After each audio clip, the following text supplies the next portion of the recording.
முத்தமிடும் மலை கிராம காந்தலூர் பயண அனுபவத்தை பார்க்கலாமா வாங்க. சுற்றுலா என்றாலே பசுமையான குளுமையான இயற்கையோடு இணைந்த இடத்திற்கு செல்ல வேண்டும் என்று மனம் விரும்பும். அப்படியொரு இடம் தான் பார்த்தீங்கன்னா காந்தலூர் ஆகும்.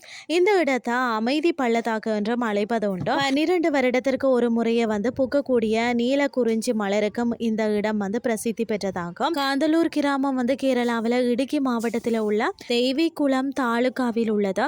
இந்த கிராமம் பார்த்தீங்கன்னா மேற்கு மலை தொடர்ச்சியில் அமைந்துள்ளது என்பது குறிப்பிடத்தக்கதாகும். இவ்விடத்தின் வானிலையும் மற்றது அழகிய காட்சிகளும் நிறைய சுற்றுலா பயணிகளை இந்த இடத்திற்கு கவர்ந்திருக்கிறது என்று சொன்னால் அது மிகையாகாது. செப்டம்பர் மற்றது மார்ச் மாதங்களில் இந்த கிராமத்திற்கு வருவது சிறந்ததாகும். அந்த சமயத்தில் பார்த்தீங்கன்னா காந்தலூர் கிராமம் மிக அழகாகவும் ரம்மியமாகவும் காட்சி தரும் என்று கூறுறாங்க.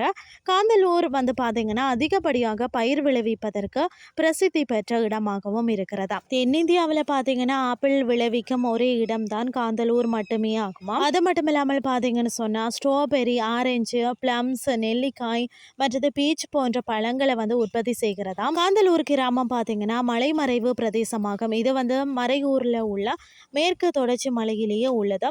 காந்தலூர் பழம் மற்றது காய்கறிகளை உற்பத்தி செய்வதற்கு பிரசித்தி பெற்ற இடமாகும். கேரளாவின் மற்ற பகுதிகளில் கூட விளையாத பழங்கள் இங்கே விளைகிறது என்பதும் குறிப்பிடத்தக்க ஒரு விஷயமாக இருக்கிறது. ஆனைமுடி சோலை தேசிய பூங்கா அல்லது மன்னவன் சோலா என்று அழைக்கப்படும் பசுமை மாறா காடு இங்கு இருக்கிறது என்பதும் குறிப்பிடத்தக்கதாகும். இன்றைய கிறிஸ்டி உங்களுக்கு பிரயோசனமாக அமைஞ்சிருக்கும்னு சொல்லி நானும் நம்புறேன். இதே மாதிரி மற்றும் ஒரு கிறிஸ்டின் வாழக உங்களை சந்திக்கிறேன். நன்றி.